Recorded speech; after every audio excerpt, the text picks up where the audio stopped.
नमस्कार। आज मैं सुना रही हूँ इस्मत चुगताई जी की कहानी चौथी का जोड़ा। सहदरी के चौके पर आज फिर साफ सुथरी जाजम बिछी थी।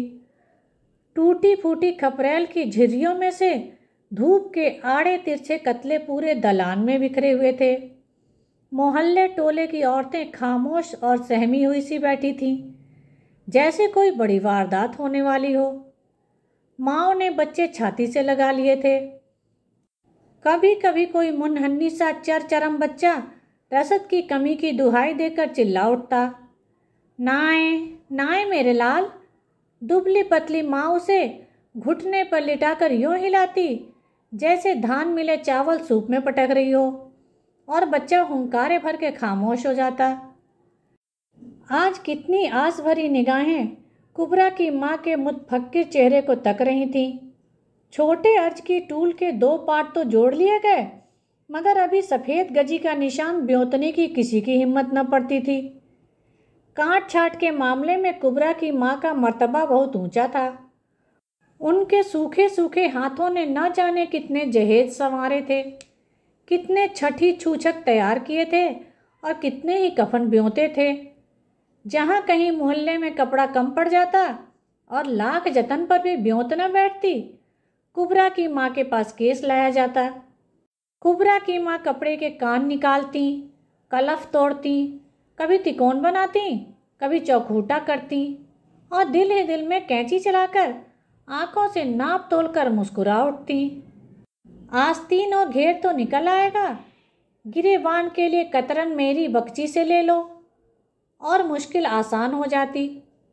कपड़ा तराश कर वो कतरनों की पिंडी बनाकर पकड़ा देती। पर आज तो गजी का टुकड़ा बहुत ही छोटा था और सबको यकीन था कि आज तो कुबरा की माँ की नाप तोल हार जाएगी। तभी तो सब दम साधे उनका मुंह ताक रही थी। कुबरा की माँ के पुर-इज़्ज़त ककाल चेहरे पर फिक्र की कोई शक्ल न थी। 4 गज गजी के टुकड़े को वो निगाहों से ब्योत रही थी। लाल टूल का अक्स उनके नीलगू जर्द चेहरे पर शफक की तरह फूट रहा था। वो उदास उदास गहरी झुर्रियां अंधेरी घटाओं की तरह एकदम उजागर हो गईं, जैसे जंगल में आग भड़क उठी हो। और उन्होंने मुस्कुराकर कैंची उठाई। मोहल्ले वालों के जमघटे से एक लंबी इत्मीनान की सांस उभरी। गोद के बच्चे भी ठसक दिए गए। चील जैसी निगाहों वाली कुंवारियों ने लपालप सुई के नाकों में डोरे पिराए। नई ब्याही दुल्हनों ने अंगुस्ताने पहन लिए। कुबरा की माँ की कैंची चल पड़ी थी। सहदरी के आखिरी कोने में पलगंडी पर हमीदा पैर लटकाए हथेली पर ठोड़ी रखे दूर कुछ सोच रही थी। दोपहर का खाना निपटाकर इसी तरह बी अम्मा सहदरी की चौकी पर जा बैठती हैं और बक्ची खोलकर रंग बिरंगे कपड़ों का जाल बिखेर दिया करती हैं। कुंडी के पास बैठी बर्तन मांजती हुई कुबरा कनखियों से उन लाल कपड़ों को देखती तो एक सुर्ख छिपकली सी उसके जर्दी मायल मटियाले रंग में लपक उठती। रुपहली कटोरियों के जाल जब पोले पोले हाथों से खोलकर अपने जानुओं पर फैलाती तो उसका मुरझाया हुआ चेहरा एक अजीब अरमान भरी रोशनी से जगमगा उठता। गहरी संदूकों जैसी शिकनों पर कटोरियों का अक्स नन्ही नन्ही मशालों की तरह जगमगाने लगता। हर टांके पर जरी का काम हिलता और मशालें कंप कपा उठती। याद नहीं कब इस शबनमी दुपट्टे के बने टके तैयार हुए और गाजी के भारी कब्र जैसे संदूक की तह में डूब गए। कटोरियों के जाल धुंधला गए। गंगा जमनी किरणें मंद पड़ गईं। तूली के लच्छे उदास हो गए, मगर कुबरा की बारात न आई। जब एक जोड़ा पुराना हुआ जाता तो उसे चाले का जोड़ा कहकर सेंत दिया जाता और फिर एक नए जोड़े के साथ नई उम्मीदों का इफ्तिताह शुरू हो जाता। बड़ी छानबीन के बाद नई दुल्हन छांटी जाती। सहदरी के चौके पर साफ सुथरी जाजम बिछती। मोहल्ले की औरतें हाथ में पायदान और बगलों में बच्चे दबाए झांझे बजाती आन पहुंचती। छोटे कपड़े की गोट तो उतर आएगी, पर बच्चों का कपड़ा न निकलेगा। लो बुआ लो, और सुनो, क्या निगोड़ी भारी टूल की चूलें पड़ेंगी? और फिर सबके चेहरे फिक्रमंद हो जाते। कुबरा की माँ खामोश कीमियागार की तरह आंखों के फीते से तूलो अर्ज नापती और बीबियां आपस में छोटे कपड़े के मुतालिक खुसर फुसर करके कहकहे लगाती। ऐसे में कोई मनचली कोई सुहाग या बन्ना छेड़ देती, कोई और 4 हाथ आगे वाली समधनों को गालियां सुनाने लगती। बेहुदा गंदे मजाक और चुगलें शुरू हो जाती। ऐसे मौक़ों पर कुंवारी बालियों को सहदरी से दूर सीट ढांककर खपरेल में बैठने का हुक्म दे दिया जाता, और जब कोई नया कहकहा सहदरी से उभरता तो बेचारियां एक ठंडी सांस भर के रह जाती। अल्लाह, ये कहकहे उन्हें खुद कब नसीब होंगे। इस चहल पहल से दूर कुबरा शर्म की मारी मच्छरों वाली कोठरी में सर झुकाए बैठी रहती। इतने में कतौर ब्योंत निहायत नाजुक मरहले पर पहुंच जाती। कोई कली उल्टी कट जाती और उसके साथ बीबियों की मत भी कट जाती। कुबरा सहम कर दरवाजे की आड़ से झांकती। यही तो मुश्किल थी, कोई जोड़ा अल्लाह हमारा चैन से न सिलने पाया। जो कली उल्टी कट जाए तो जान लो नाइन की लगाई हुई बात में जरूर कोई अड़ंगा लगेगा। या तो दूल्हे की कोई रखेल निकल आएगी या उसकी माँ ठोस कड़ों का अड़ंगा बांधेगी। जो गोट में कान आ जाए तो समझ लो महर पर बात टूटेगी या भरत के पायों के पलंग पर झगड़ा होगा। चौथी के जोड़े का शगुन बड़ा नाजुक होता है। बी अम्मा की सारी मसाकी और सुघड़ापा धरा रह जाता। न जाने ऐन वक्त पर क्या हो जाता कि धनिया बराबर बात तूल पकड़ जाती। बिस्मिल्लाह के जोर से सुघड़ माँ ने दहेज जोड़ना शुरू किया था। जरा सी कतर भी बची तो तेलदानी या शीशी का गिलाफ सीकर धनुक गोकरू से संवार कर रख देती। लड़की का क्या है, खीरे ककड़ी सी बढ़ती है, जो बारात आ गई तो यही सलीका काम आएगा। और जब से अब्बा गुजरे सलीके का भी दम फूल गया। हमीदा को एकदम अपने अब्बा याद आ गए। अब्बा कितने दुबले पतले, लंबे जैसे मुहर्रम का अलम। एक बार झुक जाते तो सीधे खड़े होना दुश्वार था। सुबह ही उठकर नीम की मिसवाक तोड़ लेते और हमीदा को घुटनों पर बिठाकर जाने क्या सोचा करते। फिर सोचते सोचते नीम की मिसवाक का कोई फूंसड़ा हलक में चला जाता और वे खांसते ही चले जाते। हामिदा बिगड़ कर उनकी गोद से उतर जाती। खांसी के धक्कों से यूं हिल हिल जाना उसे कतई पसंद नहीं था। उसके नन्हे से गुस्से पर वे और हंसते और खांसी सीने में बेतरह उलझती, जैसे गर्दन कटे कबूतर फड़फड़ा रहे हों। फिर बी अम्मा आकर उन्हें सहारा देती, पीठ पर धप धप हाथ मारती। तौबा है, ऐसी भी क्या हंसी। अच्छू के दबाव से सुर्ख आंखें ऊपर उठाकर अब्बा बेकसी से मुस्कुराते। खांसी तो रुक जाती मगर देर तक हांफा करते। कुछ दवा दारू क्यों नहीं करते, कितनी बार कहा तुमसे। बड़े शफा खाने का डॉक्टर कहता है सुइयां लगवाओ और रोज 3 पाव दूध और आधी छटाक मक्खन खाओ। खाक पड़े लगन डॉक्टरों की सूरत पर। भले एक तो खांसी, ऊपर से चिकनाई, बलगम न पैदा कर देगी। हकीम को दिखाओ किसी। दिखाऊंगा, अब्बा हुक्का गुड़गुड़ाते और फिर अच्छू लगता। आग लगे इस मुए हुक्के को, इसी ने तो खांसी लगाई है। जवान बेटी की तरफ भी देखते हो आंख उठाकर। और अब अब्बा कुबरा की जवानी की तरफ रहम तलब निगाहों से देखते। कुबरा जवान थी, कौन कहता था जवान थी। वो तो जैसे बिस्मिल्लाह के दिन से ही अपनी जवानी की आमद की सुनावनी सुनकर ठिठक कर रह गई थी। न जाने कैसी जवानी आई थी। न तो उसकी आंखों में किरणें नाची, न उसके रुखसारों पर जुल्फे परेशान हुई, न उसके सीने पर तूफान उठे, न कभी उसने सावन भादों की घटाओं से मचल मचल कर प्रीतम या साजन मांगे।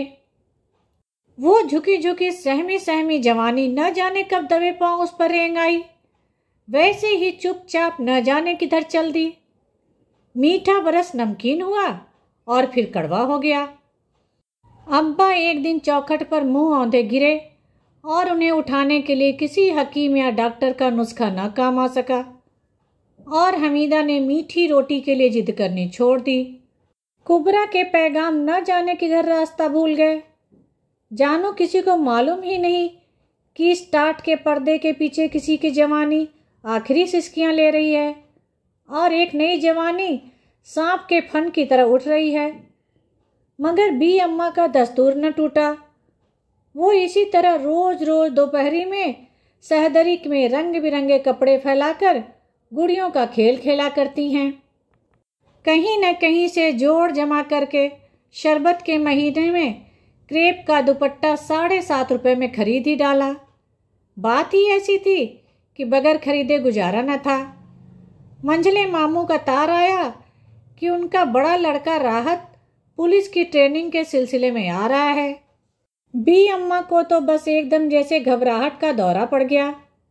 जानो चौखट पर बारात आन खड़ी हुई और उन्होंने अभी दुल्हन की मांग आफसा भी नहीं कतरी। हॉल से तो उनके छक्के छूट गए। झट अपनी मुंह बोली बहन बिंदु की मां को बुला भेजा कि बहन मेरा मरी का मुंह देखो जो इस घड़ी ना आओ।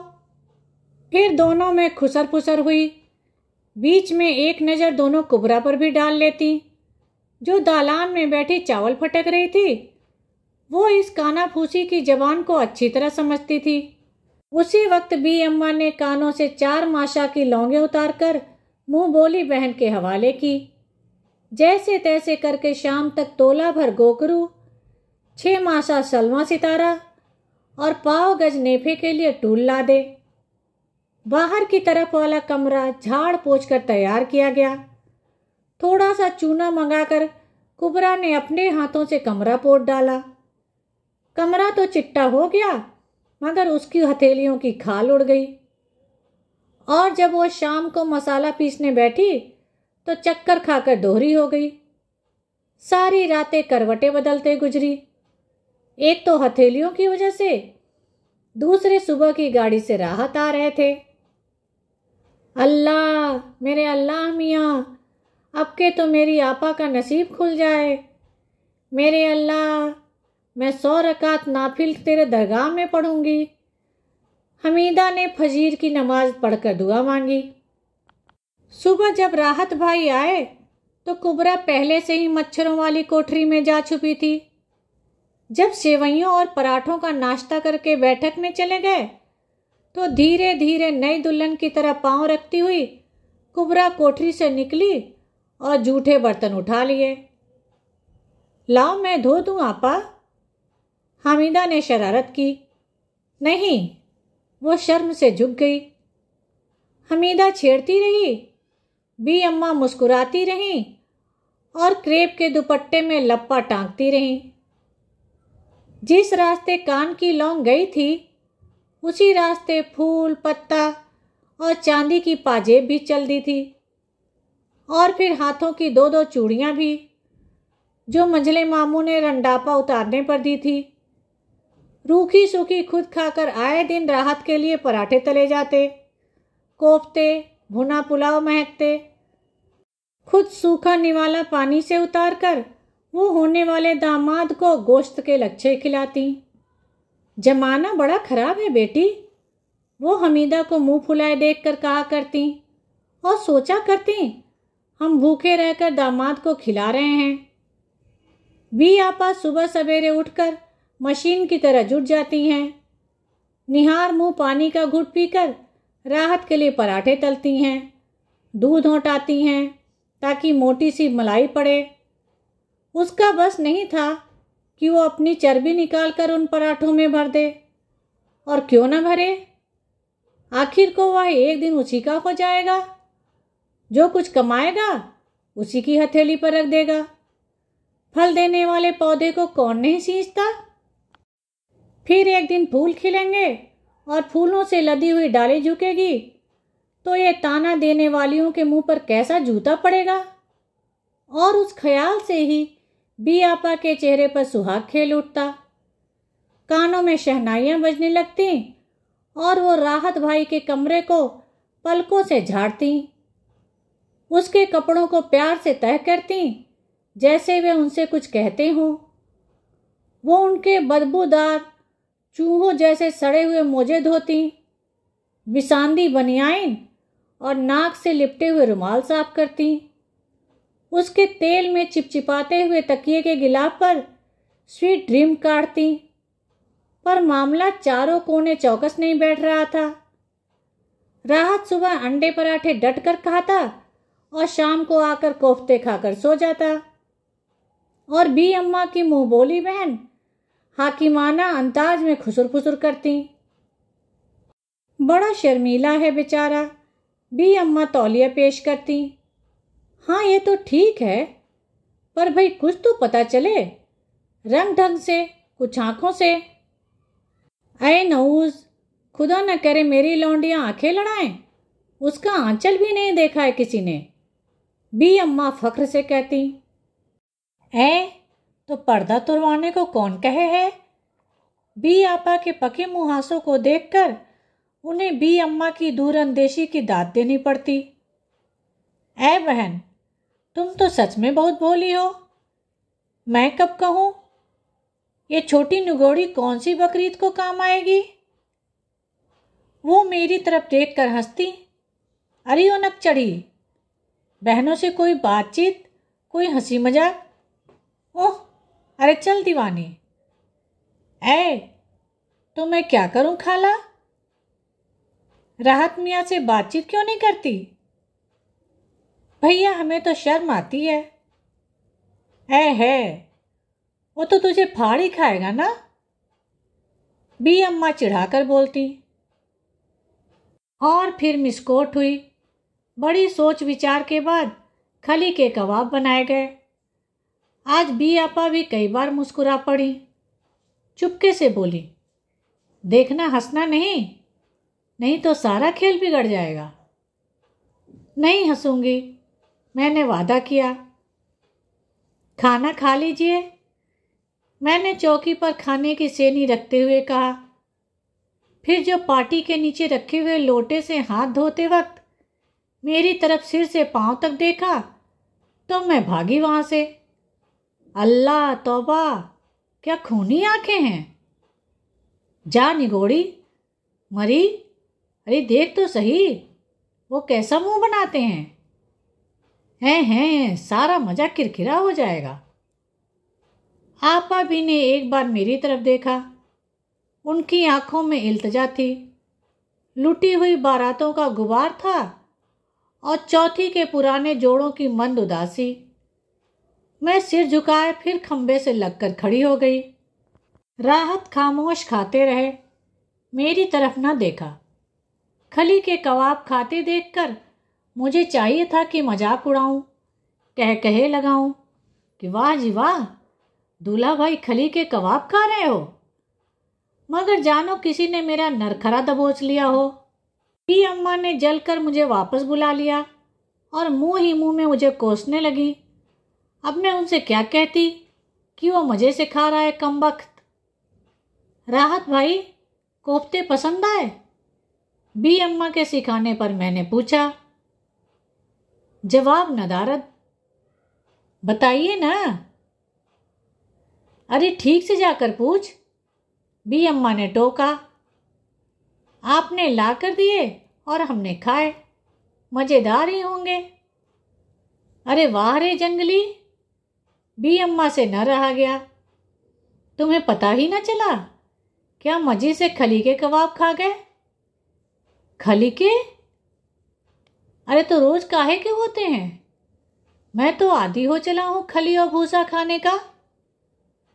बी अम्मा का मुंह तर गया। बी अम्मा की झुकी हुई पलकें ऊपर न उठ सकी। दूसरे रोज बी आपा ने रोजाना से दुगनी सिलाई की और फिर शाम को मैं खाना लेकर गई तो बोले, कहिए आज क्या लाई हैं। आज तो लकड़ी के बुरादे की बारी है। क्या हमारे यहाँ का खाना आपको पसंद नहीं आता? मैंने जलकर कहा।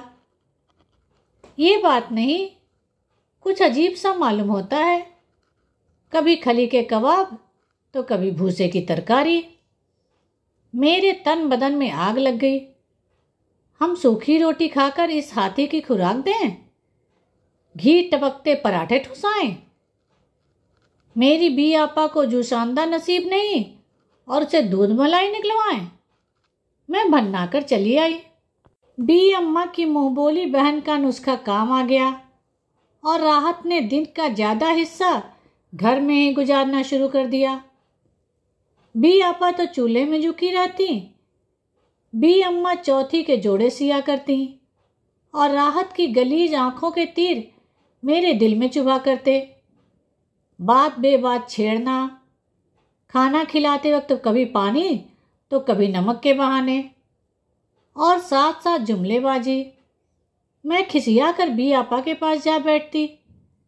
जी चाहता किसी दिन साफ कह दूं कि किसकी बकरी और कौन डाले दाना घास। ए बी, मुझसे तुम्हारा ये बैल न नाथा जाएगा। मगर बी आपा के उलझे हुए बालों पर चूल्हे की उड़ती हुई राख मेरा कलेजा धक्क से हो गया। मैंने उनके सफ़ेद बाल लटके नीचे छुपा दिए। नाश जाए इस कमबख्त नज़ले का, बेचारी के बाल पकने शुरू हो गए। राहत ने फिर किसी बहाने मुझे पुकारा। ओह, मैं जल गई। पर बी आपा ने कटी हुई मुर्गी की तरह जो पलट कर देखा तो मुझे जाना ही पड़ा। आप हमसे खफा हो गई? राहत ने पानी का कटोरा लेकर मेरी कलाई पकड़ ली। मेरा दम निकल गया और भागी तो हाथ झटक कर। क्या कह रहे थे? बी आपा ने शर्मो हया से घुटी आवाज में कहा। मैं चुपचाप उनका मुंह ताकने लगी। कह रहे थे किसने पकाया है खाना?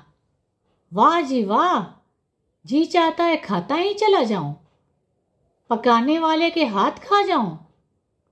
ओह, नहीं खा जाऊं बल्कि चूम लूं।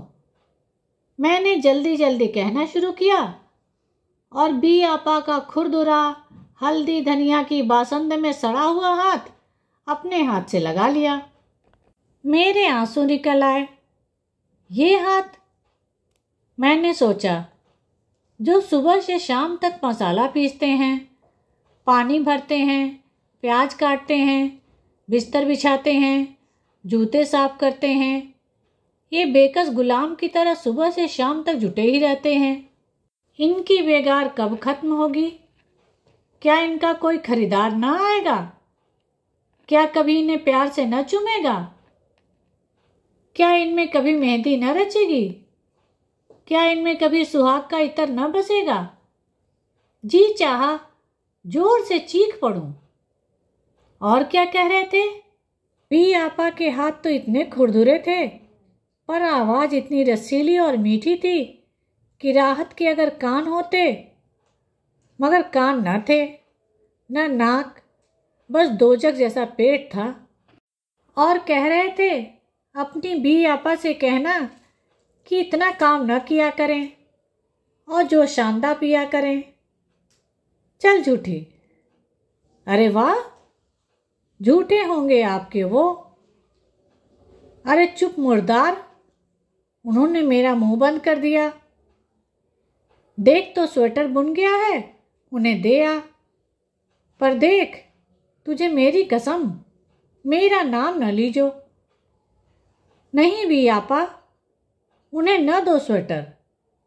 तुम्हारी इन मुट्ठी भरी हड्डियों को स्वेटर की कितनी ज़रूरत है? मैंने कहना चाहा पर न कह सकी। आपा भी, तुम खुद क्या पहनोगी? अरे मुझे क्या ज़रूरत है, चूल्हे के पास तो वैसे ही झुलसन रहती है। स्वेटर देखकर राहत ने अपनी एक आईब्रो शरारत से ऊपर तान कर कहा, क्या यह स्वेटर आपने बुना है? नहीं तो भाई हम नहीं पहनेंगे। मेरा जी चाहा कि उसका मुंह नोच लूं। कमीने, मिट्टी के लौंदे, ये स्वेटर उन हाथों ने बुना है जो जीते जागते गुलाम हैं। इसके एक एक फंदे में किसी नसीबों जली के अरमानों की गर्दनें फंसी हुई है। ये उन हाथों का बुना हुआ है जो नन्हे पगोटे झुलाने के लिए बनाए गए हैं। उनको थाम लो गधे कहीं के, और ये जो दो पतवार बड़े से बड़े तूफान के थपेड़ों से तुम्हारी जिंदगी की नाव को बचाकर पार लगा देंगे। ये सितार की गत न बजा सकेंगे, मणिपुरी और भरतनाट्यम की मुद्रा न दिखा सकेंगे। इन्हें पियानो पर रक्स करना नहीं सिखाया गया, इन्हें फूलों से खेलना नहीं नसीब हुआ। मगर ये हाथ तुम्हारे जिस्म पर चर्बी चढ़ाने के लिए सुबह शाम सिलाई करते हैं, साबुन और सोडे में डुबकियां लगाते हैं, चूल्हे की आंच सहते हैं, तुम्हारी गलाजतें धोते हैं। इनमें चूड़ियां नहीं खनकती है, इन्हें कभी किसी ने प्यार से नहीं थामा है। मगर मैं चुप रही।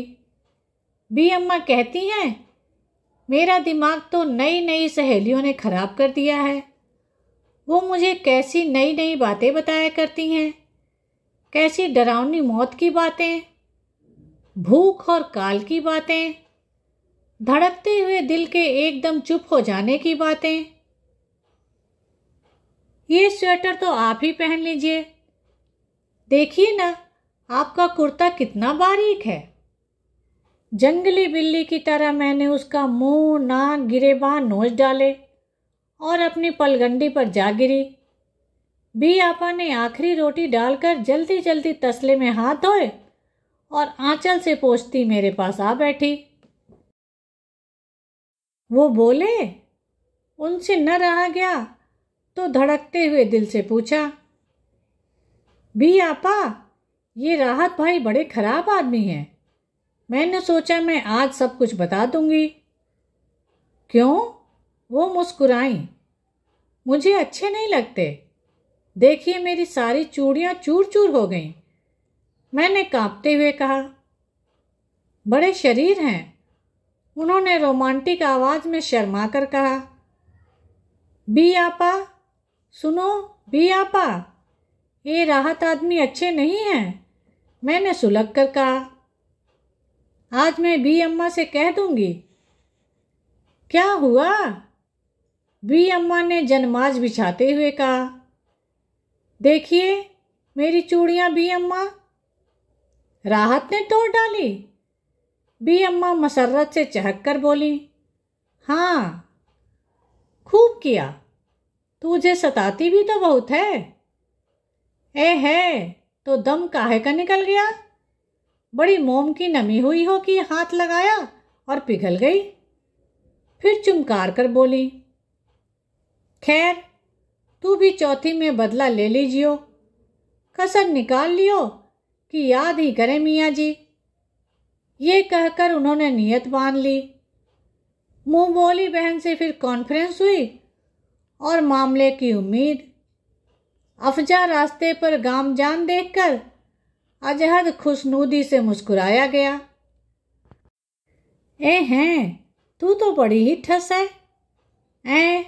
हम तो अपने बहनोइयों को खुदा की कसम नाक में दम करा दिया करते थे और वो मुझे बहनोइयों से छेड़छाड़ के हथकंडे बताने लगी कि किस तरह सिर्फ छेड़छाड़ के तीरंदाज नुस्खे से उन दो ममेरी बहनों की शादी कराई जिनकी नाव पार लगने के सारे मौके हाथ से निकल चुके थे।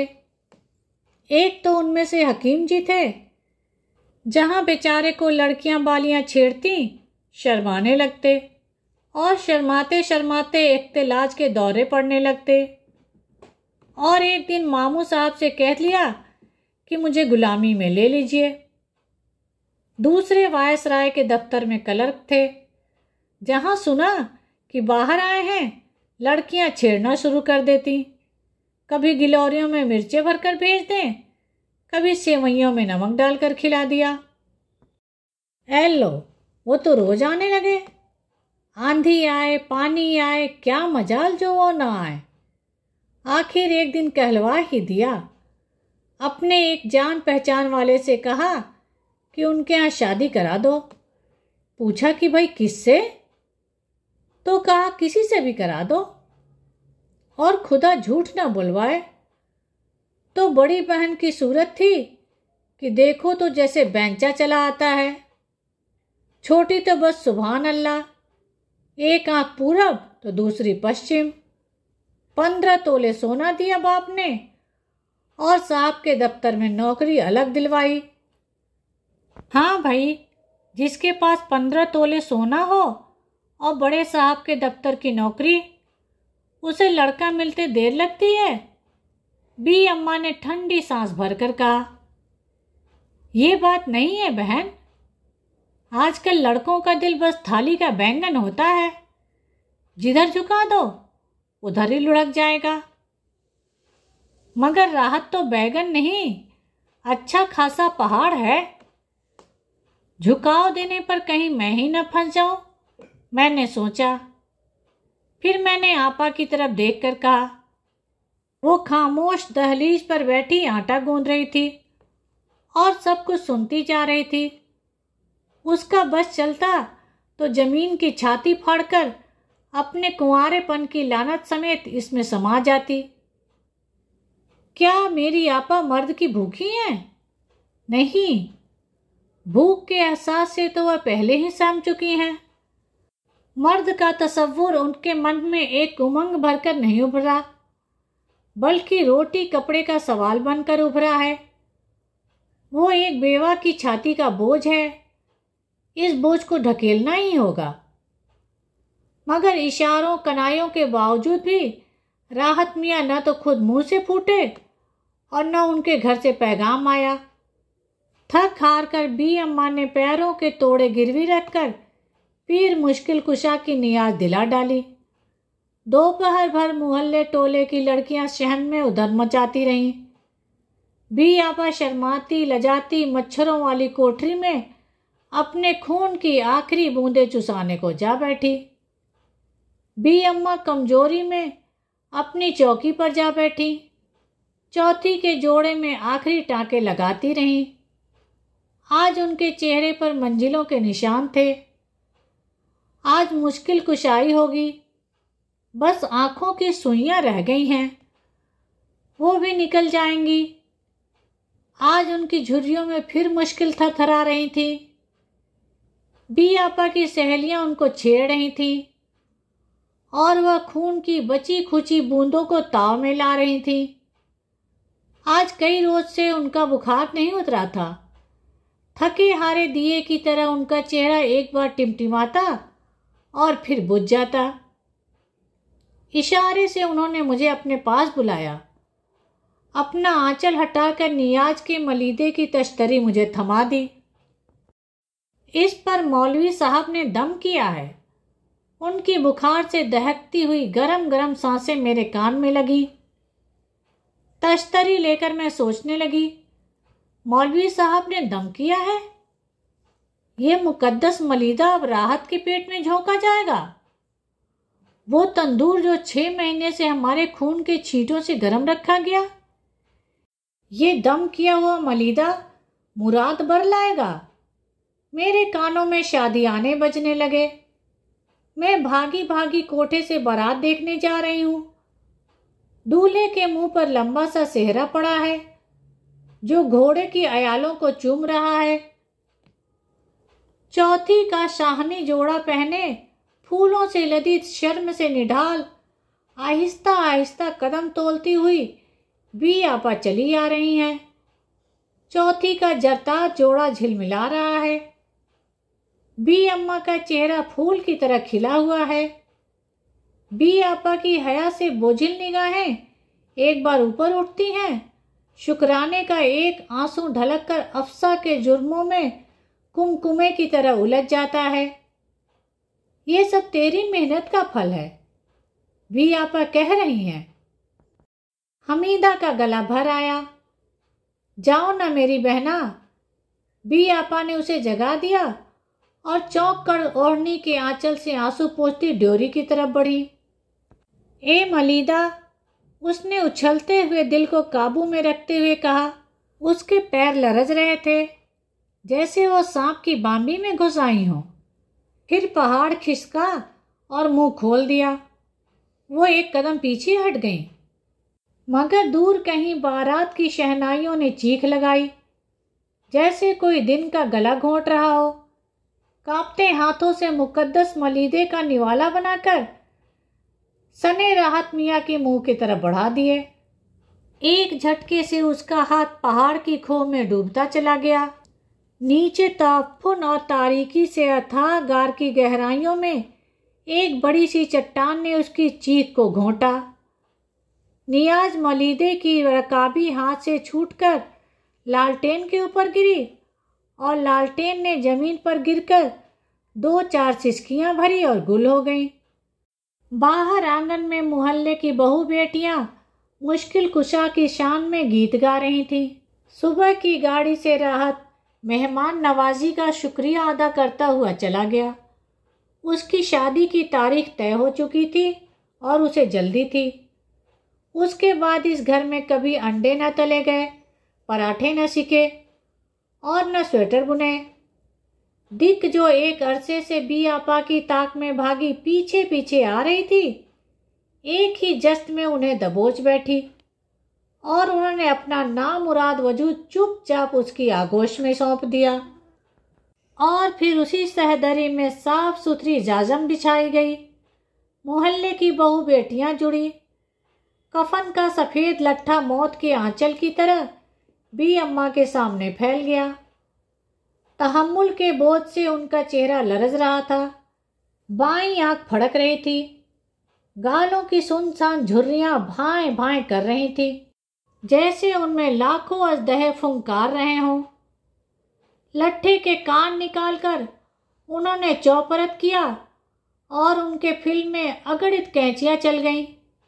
आज उनके चेहरे पर भयानक सुकून और हरा भरा इत्मीनान था, जैसे उन्हें पक्का यकीन हो कि दूसरे जोड़ों की तरह चौथी का यह जोड़ा न सेंता जाएगा।